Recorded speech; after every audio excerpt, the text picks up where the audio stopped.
con la sesión número 13, que ya estamos por terminar nuestro libro, en el que dijimos que íbamos a ver, vimos todo lo de la honra a los padres, y hoy vamos a ver consecuencias de una mala comunicación, ¿sí? En el matrimonio. Miren, considero que una de las grandes causas de problemáticas y de situaciones difíciles en el matrimonio ha sido porque desde casa no nos enseñaron a comunicar. No nos enseñaron a comunicarnos correctamente. Si bien hablamos mucho, ¿sí? Pero no a comunicarnos correctamente. E incluso ni siquiera a poder tener, cuando ustedes escuchan la palabra confrontación, ¿a qué les suena? Pelea. ¿Qué más? Discusión. Reto. ¿Qué más? ¿Cómo se imagina la escena? Agresiva, ¿sí? O sea, siempre nosotros ubicamos la confrontación como algo agresivo. Y la verdad es que no es así dentro de una comunicación sana. La confrontación es simple y sencillamente el aclarar lo que de mi parte entendí, y eso tampoco se hace. Por eso es que nos suena tan agresivo, porque la confrontación siempre la hacemos haciendo responsable a la otra persona, no asumiendo nosotros lo que estamos, como lo estamos percibiendo o como lo estamos entendiendo. Entonces, una confrontación es siempre un momento de alarma, de ya predisposición, a ver qué me va a decir, a ver qué me va a retar, a ver qué vamos a discutir, qué es lo que vamos a pelear. ¿Me explicó? Y no es así, es parte de la comunicación, es parte de aprender a decir, ¿sabes qué? Lo que me estás diciendo estoy sintiendo o estoy percibiendo que es un reproche. ¿Es así como me lo estás queriendo transmitir? Entonces la persona ya te dirá, bueno, sí, es un reproche, no es un reproche. Y también la otra parte, casi siempre, trata de eludir, o sea, trata de, no estoy diciendo eso, aunque todo lo que comunica físicamente, verbalmente, está diciendo que sí es así. ¿Me explicó? Pero entonces no asumimos ni de un lado ni de otro, porque hemos entendido mal la confrontación. O sea, la confrontación es el poder dar el punto de vista personal, ¿sí? O sea, te voy a decir, porque de eso se trata la confrontación, de que te voy a confrontar si lo que yo estoy percibiendo es lo que tú me quieres transmitir. Y ahí es donde no damos una, ¿sí? Ahí es donde nosotros creo que erramos muchas veces, en el poder aclarar las cosas y de esa manera, bueno, creerlas. Ahora, ¿cuál otra es? Como esto tiene un prejuicio ya, ¿sí? Entonces, yo también asumo una posición de que se me hace que no me está diciendo la verdad, ¿sí? O no es así, o ya sé lo que me va a responder, ¿sí? Y entonces nos adelantamos a cualquier cosa y no hay comunicación, porque ¿en qué terminamos? En pelear, segunda, ¿sí? ahí sí terminamos en peleas seguras. Creo que están llegando por atrás. Entonces la comunicación, las consecuencias de una mala comunicación son tremendas. Por favor, ¿alguien me lee la introducción? El problema es número en la 45, ¿no es cierto? Sí, es el consecuencias de la mala comunicación. Vamos a ver los problemas que más comunes, se lo vamos a ver a grosso modo. ¿Por qué? Porque esta parte ustedes la ven en familias disfuncionales, ¿ok? Entonces esto ustedes ya lo van a ver en uno de los últimos módulos a detalle. O sea, el problema. Sí. O sea, el dinero, la violencia intrafamiliar, el machismo y matriarcado, que de ahí también queremos ver el siguiente año, a ver si damos este tema un poquito más enfatizado, porque mucho de lo que estamos viviendo hoy por hoy, ¿sí?, se deriva de ahí, ¿sí? Por un lado, machismo y matriarcado. O sea, si bien no tanto el matriarcado, pero sí el feminismo, que es en lo que ahorita hay un desborde terrible, ¿no? Pero la raíz viene de ahí. O sea, no hay diferencia.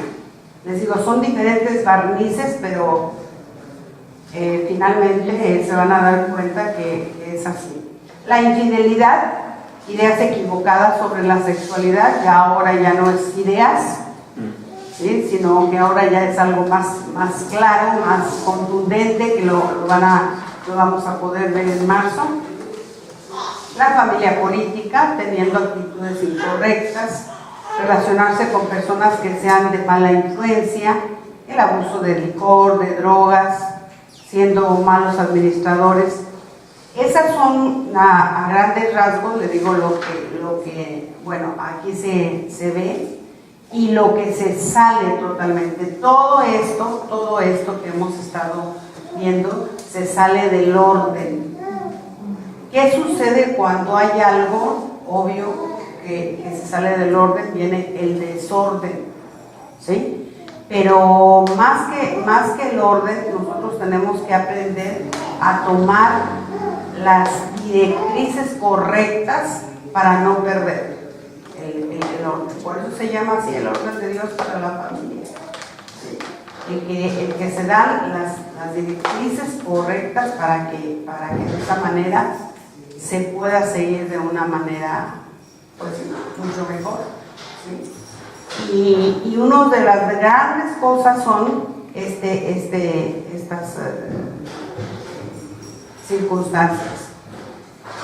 Dice, los psicólogos y consejeros familiares coinciden en que las causas más comunes de problemas familiares son el dinero, ¿sí? Dice, cuánto y cómo gastarlo. ¿Qué dice Dios? ¿Qué nos enseña? En primera de Timoteo 5:8. Y aquí hablamos el que no provee para los suyos y mayormente para los de su casa ha negado la fe y es peor que un cordero. Esta cita tiene una connotación muy amplia, ¿sí? Si bien estamos hablando del dinero, pero también sabemos que la provisión no solamente es económica, ¿ok? Hoy por hoy, ¿qué consideran ustedes que es una prioridad en una casa? De proveer. Que no sea económica. Que no sea económica. Tiempo de calidad. Tiempo de calidad. Sí. Y comunicación. Tiempo de calidad. Ayer me dio risa porque fuimos al mercado de abasto y estábamos platicando ahí con el dueño del almacén, total que hasta terminó dándonos recetas. Pero él nos decía de lo que él estaba viendo, ¿no? y salió así sale el tema pero tan rápido. O sea, nosotros llegamos con una persona e inmediatamente sale el problema de la familia. Me asombra, le estoy diciendo que es de un señor que tiene una bodega, y estaba afuera y así a los 5 minutos nos estaba diciendo de cómo él veía, ahora la juventud dice, tengo nietas que cuando llego está en su recámara, en su computadora, ¿sí? Dice, entonces cuando llego tengo que ir a la recámara a saludar a mi nieta. Dice, comemos y está viendo el teléfono. Dice, y después cuando me voy tengo que ir a su recámara para despedirme de ella. Y entonces él le dijo, a ver, misma, o sea, tú estás totalmente ajena a las circunstancias y a lo que se está viviendo en tu casa, porque todo tu mundo se encierra en tu recámara. Dice, pero el problema está en que yo digo, decía el Señor, ¿dónde están los papás? Digo, exactamente, ¿dónde están los papás? Y que están permitiendo también que sea como parte de la vida el que la hija esté en la recámara, ¿no? Entonces, es cierto, tiempo y tiempo de calidad, porque a lo mejor no tenemos tanto tiempo. ¿Están de acuerdo? Entonces, tiene que ser muy preciso y muy conciso el tiempo que tenemos. El otro día me decía una persona, Pati, pero ¿cómo en tan poco tiempo en una consejería logras que la gente te diga todo? Que abra su corazón. Que mira, indudablemente que eso es una gracia de Dios, que yo creo que para eso sirvo, ¿sí? O sea, eso ni dudarlo. Pero creo que también hay que saber hacer las preguntas adecuadas, ¿sí? Para el punto que quiero saber. Porque a veces nos damos tanta vuelta a una situación que nunca concluimos, nunca llegamos a saber lo que yo quería saber, ¿sí? Yo encuentro eso muchísimo con papás que digo, pero ¿por qué no le preguntaste claramente a tu hijo tal cosa? ¿O por qué no le dijiste? ¿Sí? ¿Qué piensa? Ayer estábamos en la radio y decíamos que cuando los niños están chiquitos, como a los 3 años, 2 años, empiezan, ¿y por qué, mamá? ¿No? ¿Y por qué? ¿Y cómo? ¿Y para qué? Y es continuamente esa misma retórica, ¿no? Así llega el momento en que uno ya casi les quiere decir, mira, mijito, así es y ya, ¿no? Pero curiosamente, para las mamás que no ponen atención en eso, no se percatan de cómo el niño va descubriendo, ¿sí?, el mundo, y va entendiendo y va correlacionando las circunstancias de la vida, ¿cierto? Por eso pregunta, ¿y cómo? ¿Y por qué? Y así es. Y si pasara esto, o sea, con un continuo, o sea, continuamente, esta es una etapa, le llamamos las etapas del por qué. Bueno, le digo, pero muchas mamás no se percatan que esa lección la tienen que aprender de los niños a los 3 años. ¿Por qué? ¿Por qué los papás tenemos que aprender esa etapa de los niños y a observar su desarrollo en esa etapa? ¿Por qué piensan? Yo tengo mi teoría bien fundamentada, ¿sí? Pero ustedes, ¿por qué piensan que es bueno observar qué sucede? Una vez que el niño fue satisfecho de la respuesta que le diste, ya no te va a preguntar por eso, te va a preguntar por otra cosa, ¿sí? ¿Estoy bien o no? Sí. Bueno, ahora, las mamás no nos percatamos precisamente de eso, de que una vez que el niño siente una respuesta que le satisface y la entiende, deja de preguntar esa cosa. Claro, va a preguntar otras. Pero ¿qué sucede con los papás que tienen adolescentes? Pierden la comunicación. ¿Sí? ¿Y no sería que tenían que haber aprendido del hijo cuando tenía 3 años para hacer la misma retórica ellos como padres a la hora que son ellos adolescentes? ¿Se dan cuenta? Y ayer que estábamos en la radio nos daba risa a Luis y a mí porque en ese momento, o sea, el Señor diciéndonos, es que es lo mismo, pero los padres no están dispuestos a aprender de los hijos. Cuando los niños, ¿sí?, tienen una apertura mucho mayor, pero no hay provisión para ellos de parte de los padres. ¿Sí? Entonces, cuando un padre aprende esta parte de los niños, cuando el niño sea adolescente, entonces, ¿quién va a preguntar? El padre. ¿Sí? Entonces los padres tienen que preguntar, a ver, ¿cuál es la razón por la que tú continuamente tienes esta actitud? ¿Qué es lo que sientes? Quiero entender las cosas como tú las estás percibiendo. ¿Se da cuenta? Tendríamos que hacer lo mismo que los niños hacen cuando están descubriendo muchas cosas.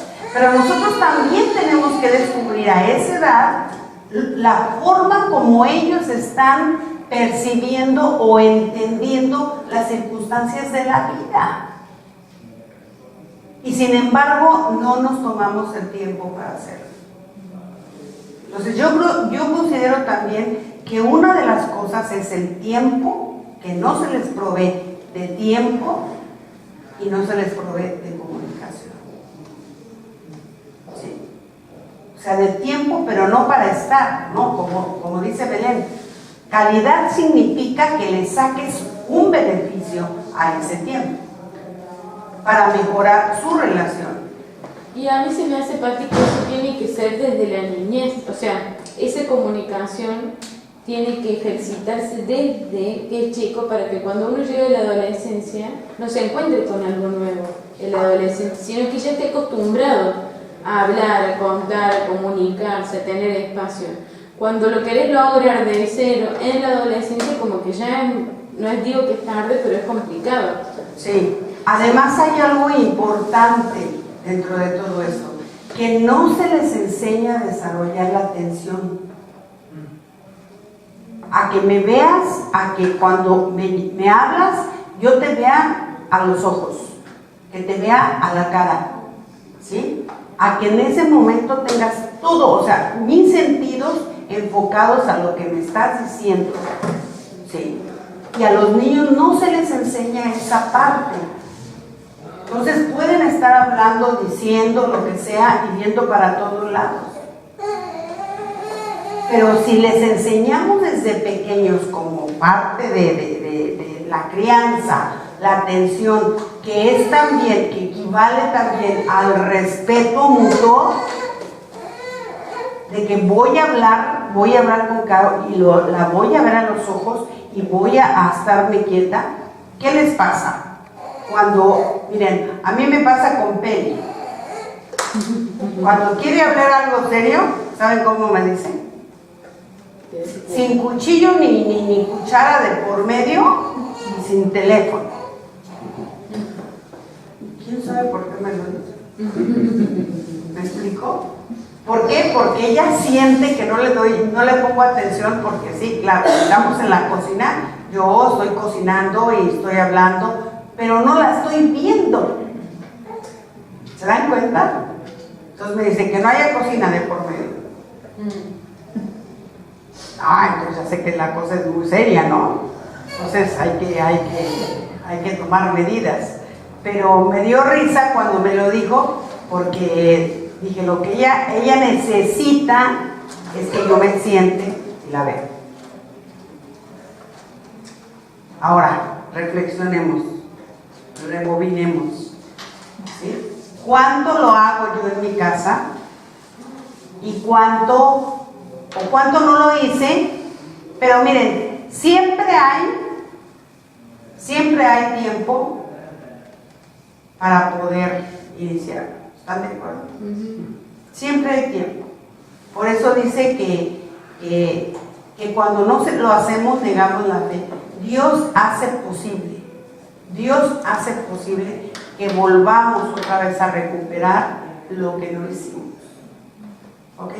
Sí, también hay que tener una habilidad que uno tiene que tener. No sé cuánto tienen hijos adolescentes, pero no es lo mismo un niño chico a un adolescente. Claro. Las conversaciones cambian, los tiempos cambian, los padres trabajan, los niños estudian. Hay que tener una habilidad para encontrar tiempos y también saber cómo le hablas.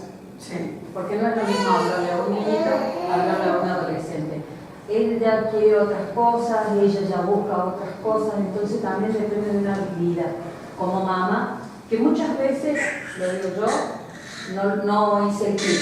Les hablaba a mis hijos adolescentes como, chiquito, mami, no, nada que ver, los chicos nunca me escuchan, nunca me entendieron porque yo les estaba hablando con ellos. El clic muchas veces lo tenemos que hacer con mamá. Así es. Por eso es el que este versículo yo no solamente lo ubico en la cuestión económica, porque el proveer es proveer atención, es proveer tiempos.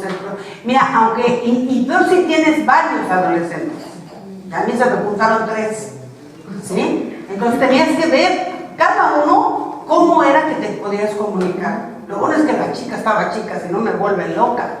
Pero tenías que ver, y cada uno se comunicaba de forma distinta, porque las circunstancias las estaba viviendo totalmente diferentes. El ambiente de familia lo estaban viendo desde puntos de vista distintos. ¿Sí? Pero eso te enriquece, te das cuenta que ahora, ok, ya pasaron tus adolescentes. ¿Tú qué puedes decir? Bueno, como yo ya no tengo adolescentes, ¿sí? Yo zafo de esto, yo ya no tengo nada que ver en esto.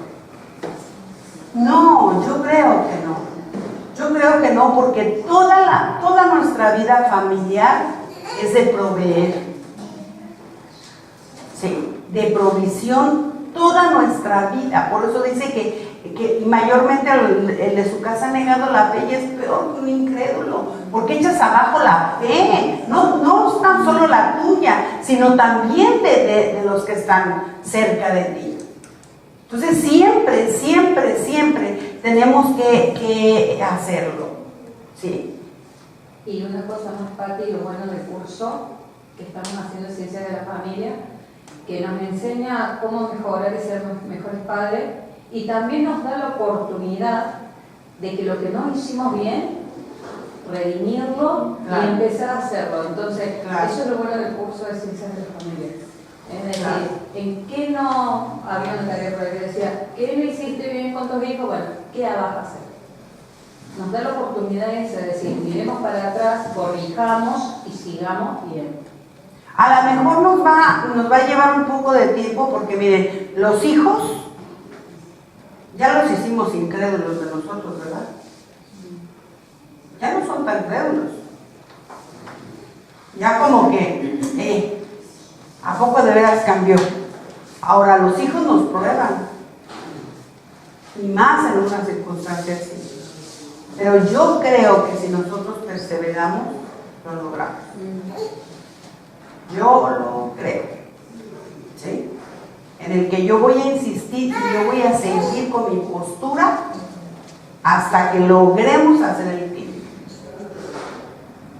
Esté casado, esté soltero, esté como esté, tenemos que llegar a hacer el fin, porque si no, en vano, y a mí esto se me hace, o sea, es peor que un incrédulo, eso se me hace terrible.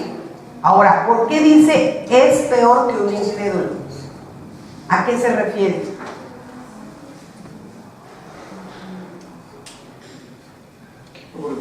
ahí Cabot se refiere a esa versión que dice que sabe hacer las cosas y no las hace. Porque el incrédulo no sabe que está haciendo mal, pero el que cree, sabiendo lo que tiene que hacer. No sé si se refiere a eso. Sí. Yo creo que sí. O sea, yo digo, ¿qué hay peor que un incrédulo?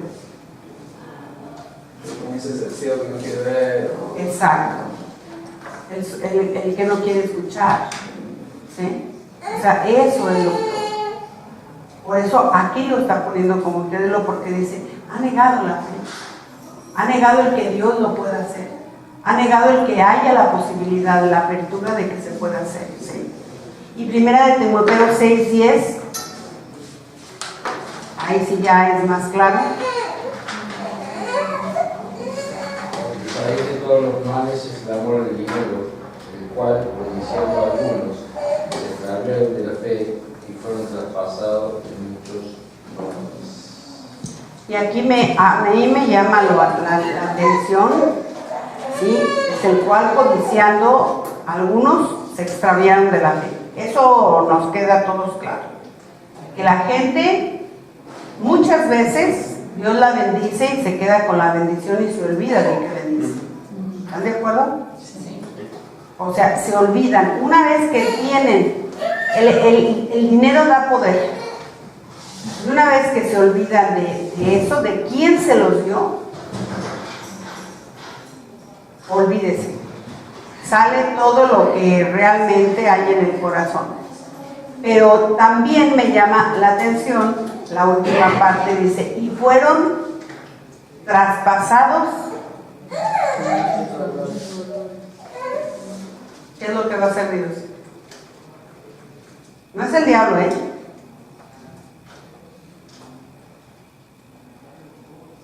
¿Qué significa? Y fueron traspasados de muchos dolores.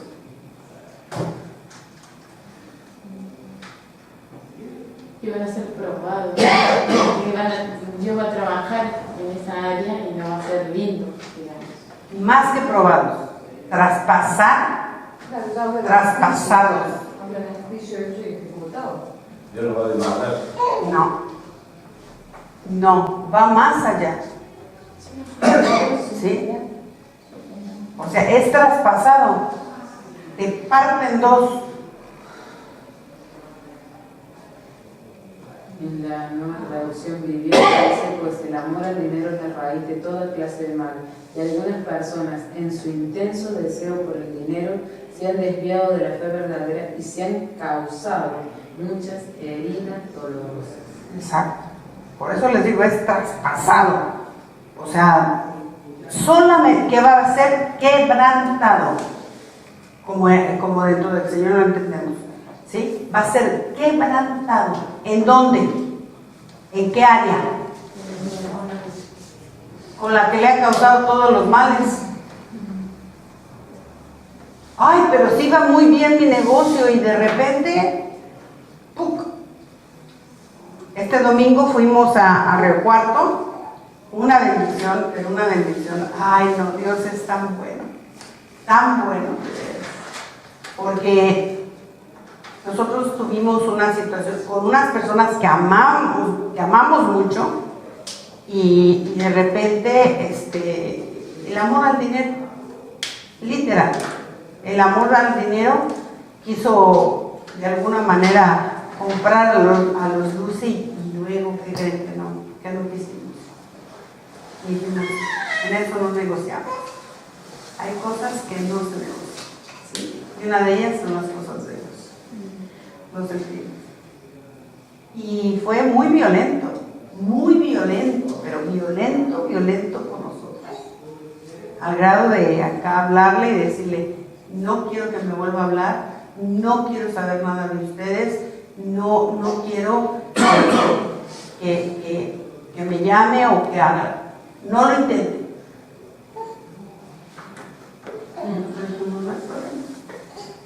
Bien. Y se lo dijimos, desde este momento te dejo en manos de Dios. Señor, aquí está en manos de Dios. Pero una cosa sí quiero que sepas, que siempre te voy a amar. que yo no decidí amarte para un ratito, ni por tu conducta, ni por tus buenas acciones, ni por lo que tenías, ni por nada. Te amo por tu persona y por lo que tú eres y vales.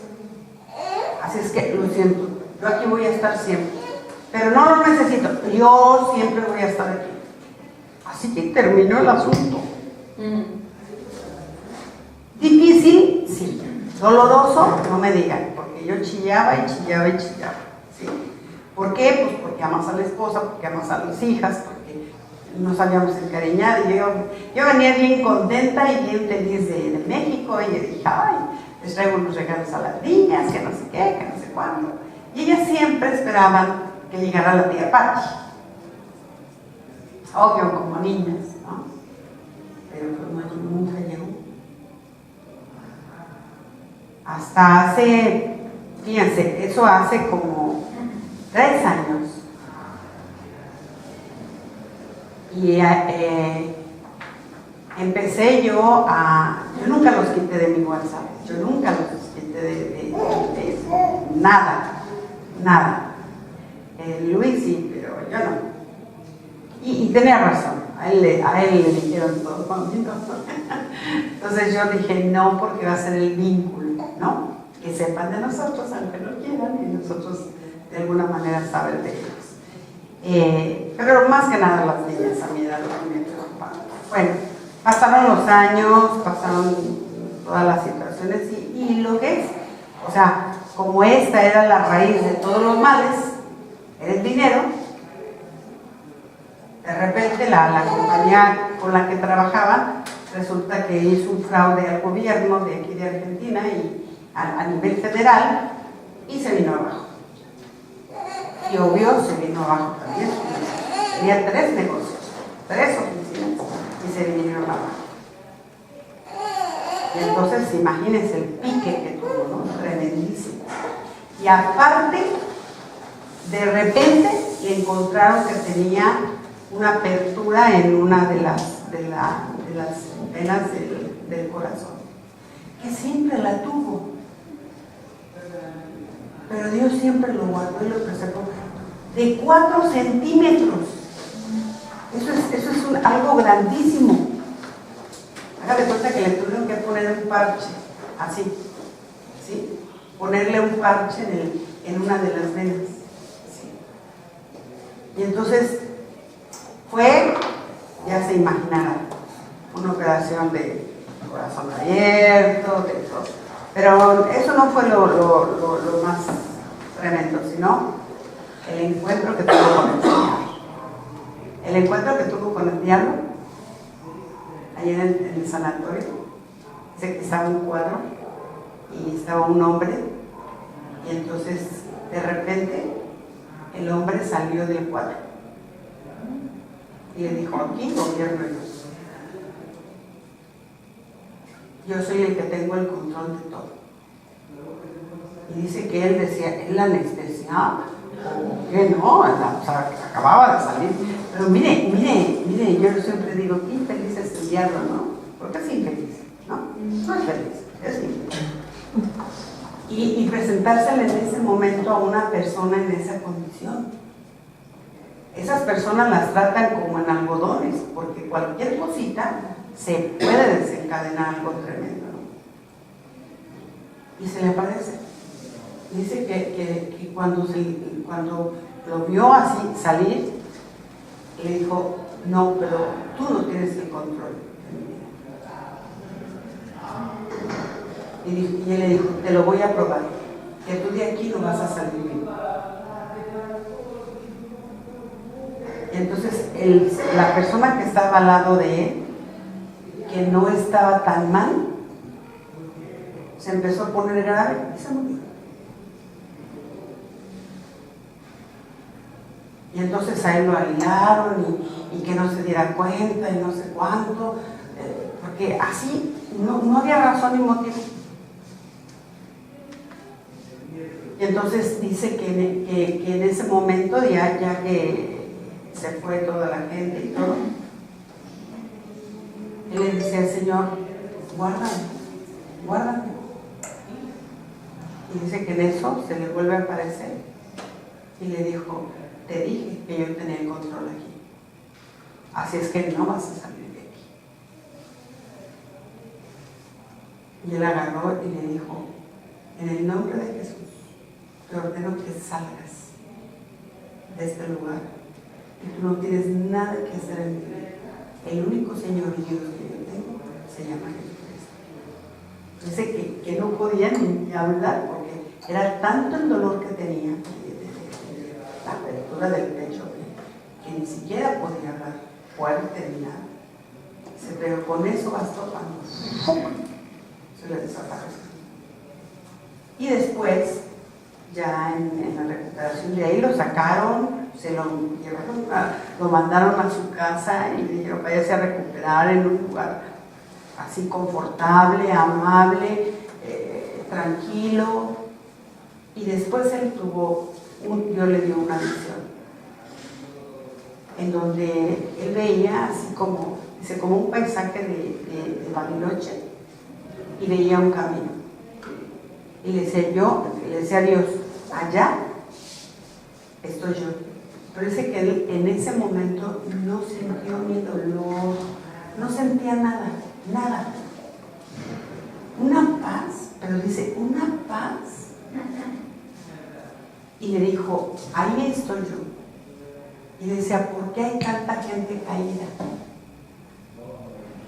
Dice, porque esa gente en el camino se ha quedado y se ha quedado tirada.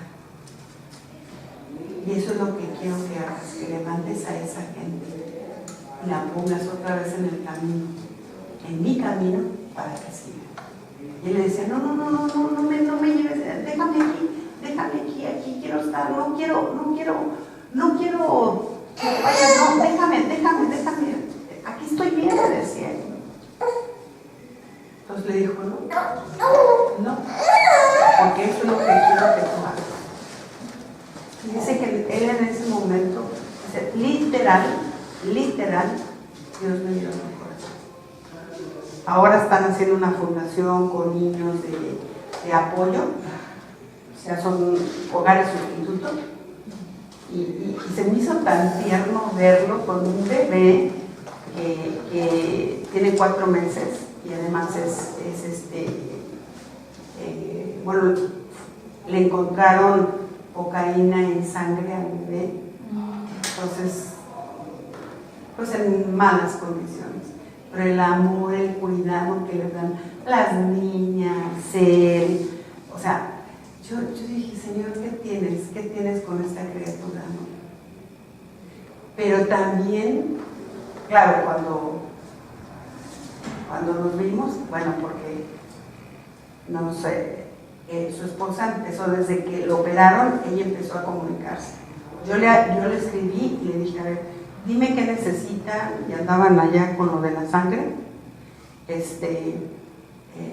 dime si necesitan, yo busco, no te puedo dar sangre, pero busco, yo no soy apta para dar, pero te busco a alguien para que dé, cuánta gente necesita, ya me dijo, y yo le estuve diciendo a varias personas a ver si iban a donar y todo. Y yo así como que le dije, si se pudiera que fuera, o sea, si esto no lo va a alterar, a mí me gustaría ir a verlo. Y me dijo, ¿sabes qué, Pati? Déjame ver si él está listo, porque no quiero que sea algo desagradable para ti, déjame cerciorarme. Una mujer sabia, prudente, de veras yo la admiro a ella. ¿Y qué sucedió? Que ella después se lo dijo y le dijo, creo que ya es el tiempo que tengo que ver. Fue bien hermoso, ¿no? O sea, verlo bien, porque yo pensé que se iba a morir, de verdad, yo sí pensé que se iba a morir, pero estuvo muy grave. Después lo tuvieron que operar de la vesícula. O sea, fue un quebrantamiento así como dice aquí, fue traspasado en todo. Y él dijo, no más, no más. ¿Sí? Mi vida tiene que tener un sentido y el sentido es para el Señor y la dedicación es para el Señor. Y no voy a ir más allá de lo que Él me tiene. Y ahora verlo fue hermoso para las niñas, no lo saben. O sea, como las niñas, o sea, hay cosas que los hijos a veces tienen que aguantar, ¿sí? Pero ella me decía, ya se tocó el piano, ¿sí? Y yo pintar. Y la más chiquita, que es con la que ya no mucho, pero aún así ella me decía, y yo estoy aprendiendo a ser bailarina, ¿no? A los 6 años. Y yo dije, qué importante es entender este versículo. ¿Sí? Cómo cuando ponemos las cosas en el lugar de Dios, ¿saben qué? Por amor, Él fue traspasado. Él fue, Dios le dio otro corazón. O sea, los doctores le decían, ¿cómo nunca tuviste un síntoma? ¿Cómo nunca te diste cuenta que tenés este hoyo aquí en esta arteria? ¿Cómo nunca te percataste? ¿No? O sea, yo digo, ¿cuántas veces Dios nos mantiene en salud divina y no nos percatamos, ¿no? Hasta que le damos la individualidad al otro y entonces nos quiere arrasar. Entonces, el ver que toda raíz, toda cosa que sea, en lugar de digo, no nomás el dinero, pero el dinero trae una corrupción tremenda, ¿no? Y yo creo que también uno de los ejemplos es con el que estaba en el sicómoro, ¿se acuerdan? Con Zaqueo. O sea, cómo fue redarguido nada más de estar en la presencia de Jesús, y él dijo, voy a darle tanto a la gente que le he robado, que le he quitado. Y yo creo que el hombre se había llevado sus buenos billetitos, ¿no? Porque para regresarle lo que les iba a regresar a cada uno ha de haber sido bastante. Esa es una de las mayores cosas. A mí me gusta mucho un proverbio que dice, Señor, no me des tanto que me olvide de ti, pero no me des tampoco que reniegue de ti. ¿Sí? O sea, dame lo justo que yo siga dependiendo de ti. Y yo creo que eso es lo más sabio, ¿no? O sea, aquello que te va a seguir manteniendo cerca del Señor, ¿sí? Porque siempre los varones, y bueno, ahora también las mujeres que obtienen lugares, puestos, que están en lugares de preeminencia o que ganan muy bien, es impresionante cómo se vuelve su Dios. Es el dinero, la posición. Entonces, que Dios nos encuentre fieles y nos encuentre afirmados verdaderamente en Él. ¿Están de acuerdo? Bueno, aquí dice algunos casos de hogar, dulce hogar. Sí. Proverbios 38. Proverbios 38. No me despobrezcas en las riquezas, manténme el pan necesario, no sea que me sacie y te niegue y diga quién es Jehová, o que siendo pobre hurte y blasfeme el nombre de mi Dios. Así es. 8:9. Proverbios 30. 8 y 9. A ver, pásenme un tantito.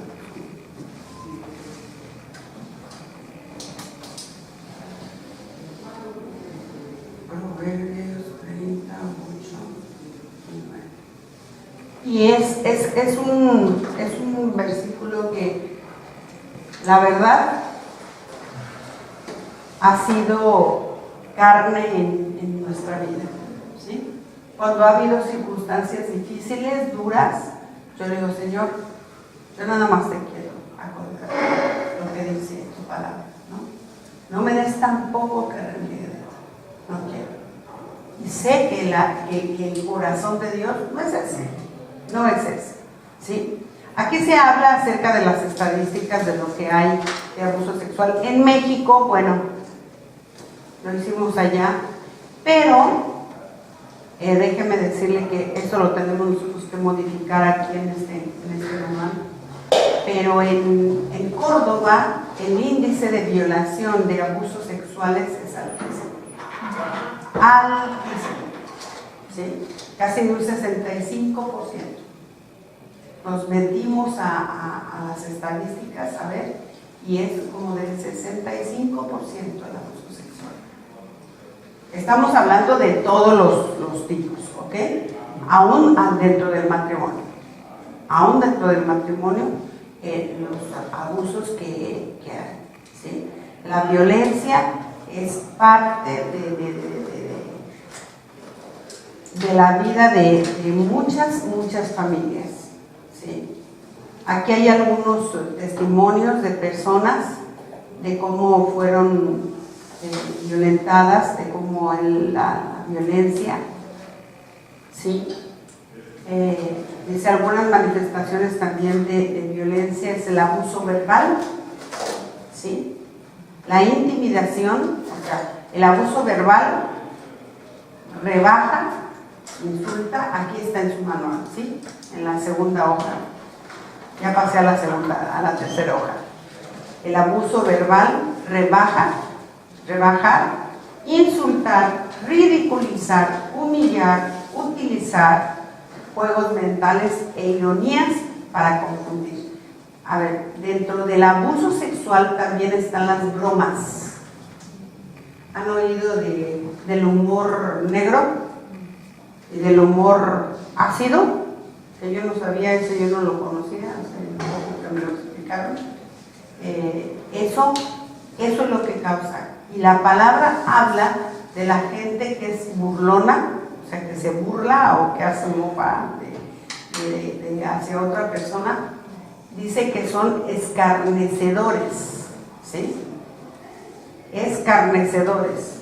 Ahora, ¿qué? Así entrar mucho a la Wikipedia, ¿qué entendemos por escarnecedor? Una persona burlona, en el Salmo 1 dice que necesita de escarnecedores sentados y se refiere a gente que está permanentemente a través de la burla, rebajando a la otra persona, haciéndola sentir mal, produciendo ese abuso verbal que genera tanto dolor en el otro. Ajá. Pero ¿qué es un escarnecedor? ¿Cómo lo entienden? El escarnecedor es aquel que le quita parte a la otra persona, ¿sí? Parte de él mismo, o sea, de tal manera que lo humilla, lo hace sentirse menos. El escarnecedor es... Sí, por eso es un abuso. Se dice acá, sentimiento escarnecedor, escarnece, burla, rechaza, ofende, ultraja, ridiculiza, insulta, calumnia o afrenta delante de varias personas. También depende de más intención o también de sus motivos. Esta expresión se puede usar como sustantivo. Sí. O sea, es un escarnecedor. Por eso es que no en los proverbios no se tolera de ninguna manera a los burladores. Sí. Pregunta. Escarnecedor viene de la palabra escarnio. La palabra escarnio no es como infligirle un castigo, es decir, sería escarnecedor violentar por la palabra. Sí, es así. Por eso te digo, como que le quitas algo a esa persona, ¿sí?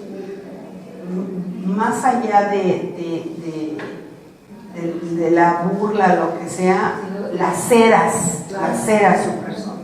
Decir algo con la idea de dañar. A lo mejor las personas, hay gente que es burlona, pero a lo mejor no lo hace con esa intención, pero eso causa, ¿sí? Puede ser que no lo haga con esa intención, pero eso es lo que causa el abuso. Entonces, finalmente, es un abuso. Pero tener intención no es lo que hace la diferencia de un escarnecedor y de un Burlador. digamos. ¿De un bromista? La intención no es No, lo que hace la diferencia. no es el efecto. Es el efecto que causa. O sea, tú puedes decirlo con mucha gracia, ¿sí? Pero es lo que vas a causarle a la otra persona. Porque puedes hacer bromas en sí. Hay muchas bromas de los gallegos, ¿no? Sí, y además dicen que no es que sea broma. Eso es lo otro. Pero lo haces en general. Yo sé que, por ejemplo, los cordobeses son así. De bromistas o que hacen mofa de alguien o que se burlan así fácilmente o sea, gente ágil mentalmente se caracteriza por eso. Sí, yo lo he oído de otras provincias que dicen, no, es que no sé cómo decir la palabra correcta en argentino. La chispa cordobesa. Exacto, la chispa cordobesa, ¿sí? O sea, de todo, tiene una agilidad mental de sacar cualquier cosa de todo, pero bien lo puede hacer hacia las personas también, ¿sí? Entonces, eso tiene un abuso, es un abuso verbal, ¿sí? Está clasificado dentro de eso. La intimidación, asustar con miradas, con gestos o con gritos, arrojar objetos o destrozar las propiedades. Y bueno, esto se da a veces en los matrimonios, ¿no? A mí, yo no relaciono un enojo como para aventar algo y romper algo. Se me hace muy enojón eso, ¿no? O sea, demasiado agresivo. Para mí sería demasiado agresivo una situación así, pero las hay. ¿Están de acuerdo? Hay mujeres como hombres que arrojan las cosas así. Pati, una consulta. Y acá dice intimidación, asustar con la mirada. ¿Cómo tiene que hacer un padre para avisar a un hijo o llamarle la atención sin caer en esto? Así hace la madre de antes. Así nos hacían antes, es cierto. Sí, Por eso, ¿cuál es el límite, digamos, del que uno le puede llamar la atención con la mirada? Yo creo que es el acto del niño. Mira, los niños saben, y no es una intimidación, ¿sí? Pero si nada más lo usas como el único recurso, entonces sí, ya estás cayendo en un exceso. Entonces sí es una intimidación, ¿sí? Pero el niño, tú vas a ver, ¿sí? Tu chiquita, que va a hacer algo y le dices, no agarres. Y ella espera que tú te voltees y le haces así. ¿Sí? Por ejemplo, las cosas esas. ¿Sí? Llegó el Elías aquí y iba, y así nos veía, y iba con la manita a tocarlo. Los enchufes. Tuvimos que comprar tapas, la peli me tuvo que conseguir las tapas de todos lados para ponerlas. Y luego después las andaba quitando, ¿no? No, entonces le puse cinta y dije, esto no. Y claro, ya la mamá después se le puso. Y ya volteaba y le decía, Elías, ni siquiera lo veía. Y él así. ¿Sí? O sea, yo creo que ellos saben cuando le miras de una manera de alerta o de negación, y cuando hay hombres que solamente así es como dominan a las esposas y a los hijos, pero tú les ves caras de palo toda la vida, o sea, no hay sonrisas, no hay momentos de relajación, no hay, ¿me explicó? Ahí es cuando... la intimidación es una mirada violenta, porque yo en mi caso particular que he vivido violencia en mi familia, yo sé cuando mi papá la miraba a mi mamá diciéndole, si vos no haces lo que te pido, ya sabes, o sea, ya sabes lo que te va a pasar, es que ya hubo una violencia previa. Claro. Entonces, cuando te esté mirando, vos sabes por qué te está mirando y qué va a acontecer después de esa mirada. Entonces, es una mirada violenta, pero que ya se anticipó y que ya se hizo algo anteriormente. Hablo de mi familia, ¿no? Sí, sí, es lo que te digo, o sea, sí es, si tú lo dejas nada más en eso, ¿sí? Si no hay después una explicación o no hay una reconciliación, le he dicho que no lo haga y usted insiste, ¿me explico? Pero ya no es intimidante, sino más bien como una advertencia. Claro. ¿Sí? Pero hay hombres que no, hay hombres, te digo, que son intimidantes. ¿Los ves? Son intimidantes. Yo en la consejería uso mucho y le digo al Señor, que no vea la cara. Enséñame el corazón. Porque si veo la cara, Dios mío, ¿no? Y más cuando tú nunca fuiste agredida de esa manera, lo ves mucho más. Pero cuando cambia el corazón de alguien, cambia el rostro. Sí. No, eso no me lo puede negar. ¿Sí? Así es, cuando cambia, por eso es intimidación. ¿Sí? Porque finalmente, aunque la veas feo a tu hija va a conocer tu corazón. Sí, eso cuando recién oyó eso, ¿no? Es decir, yo crecí con una mamá así. Eran pocas palabras, muchas miradas y todos entendían todo. Pero yo nunca dudé en mi corazón jamás de cómo me amaba. De que si mi mamá tenía que darme el corazón, ella lo iba a sacar de verdad, jamás. Pero era con la mirada, es decir, entonces... Sí, esa era parte de la educación, ¿no? Que no estaba tan mal. No nos pasó nada. Otra manifestación de violencia son las amenazas de herir, de matar, de suicidarse, de llevarse a los niños, de secuestrarlos. O sea, las amenazas de que me voy a matar, ¿sí? Eso es terrible, terrible, terrible, terrible. Y así mantienen a la gente cautiva y a la esposa doblegada y a los hijos también, ¿sí? O me voy a llevar a los niños, en el momento que menos te lo pienses, me los llevo. Es esa amenaza constante, ¿no? Que muchas veces se da, muchas veces. ¿Sí? Nosotros en México lo sufríamos mucho. Estás tocando este tema y me surge, entonces un proveedor también es de seguridad, claro. No solamente de comunicación, sino también de seguridad. No. Es que a todo nivel, por eso yo les dije emocional. La provisión tiene que ser en todas las áreas emocionales, ¿sí? De seguridad, de confianza, de libertad, o sea, eso también es proveedor. También debe de ser. Y fíjense, de confianza también cómo. O sea, haciendo al hijo responsable de que tú estás confiando en lo que te está diciendo. ¿Sí? Mamá, ¿me das permiso de ir a tal lado? Y que ellos sepan que tú les estás creyendo, para hacerle consciente, estoy creyendo lo que me estás diciendo. Eso es proveerle también confianza a él, hacerlo responsable de sus actos. ¿Me explico?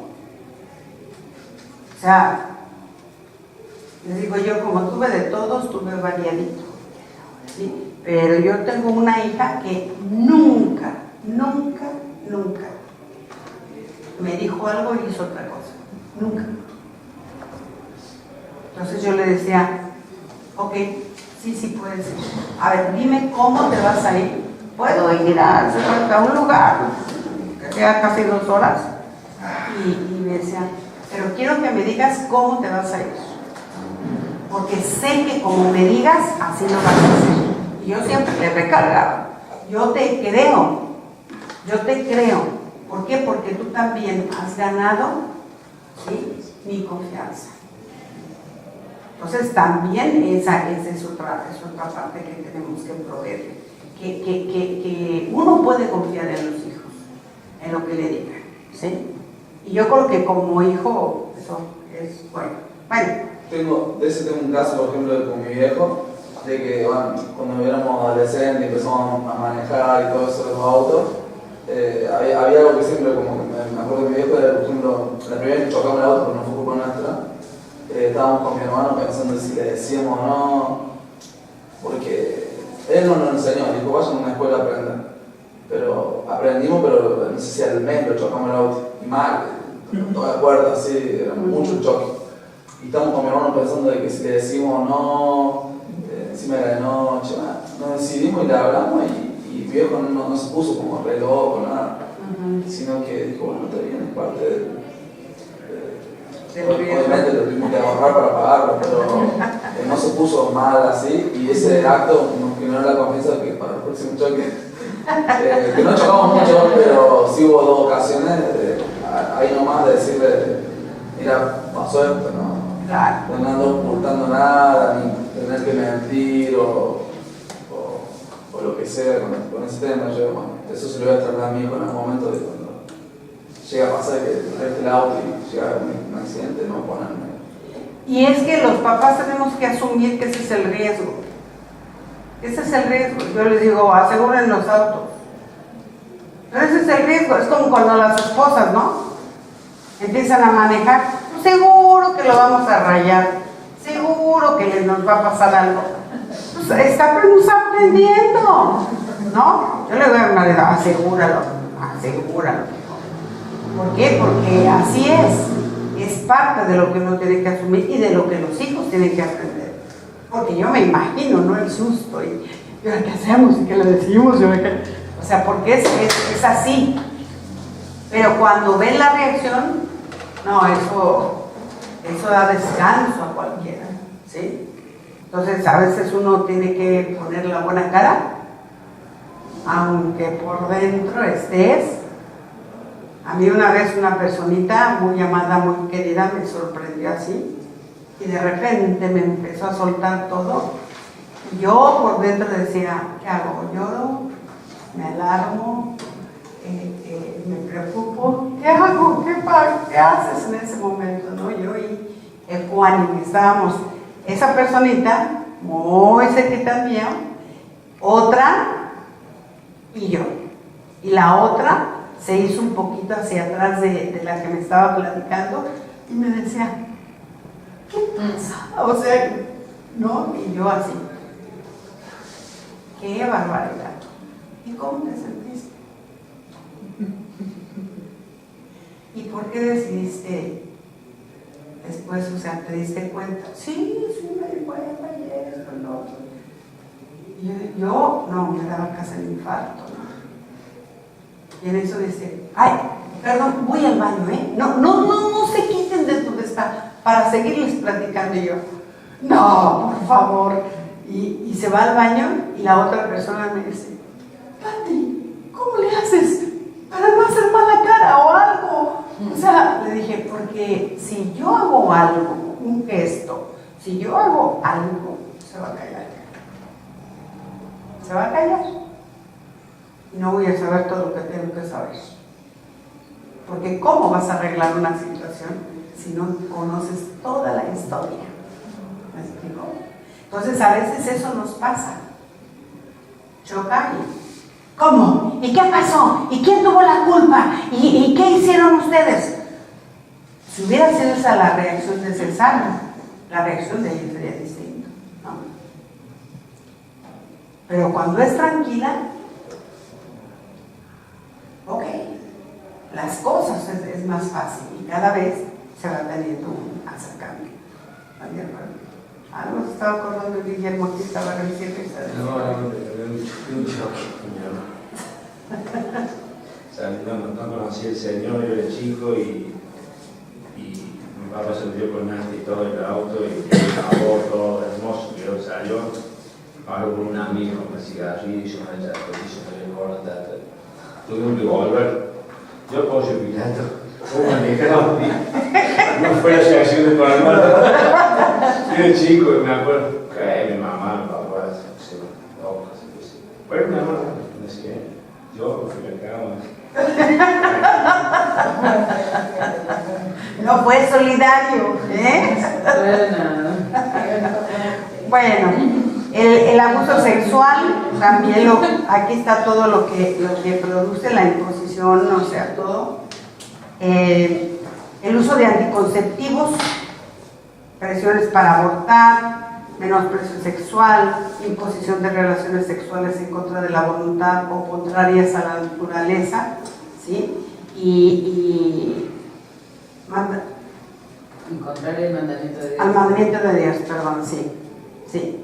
Como el incesto, la homosexualidad, las perversiones sexuales, o sea, todo eso. El aislamiento también, el control del abuso, abusivo de la vida del otro, mediante la vigilancia de sus actos y movimientos. Escucha sus conversaciones, impedimento de cultivar una amistad, o sea, el aislamiento, eso es algo terrible, terrible, terrible, terrible, terrible, y que se hace muchas veces en casa, ¿sí? El desprecio, esa es otra manifestación de violencia, tratar al otro como inferior, tomar las decisiones importantes sin consultar al cónyuge, ¿ok? Y aquí nos quedamos para su descanso y ahorita regresamos.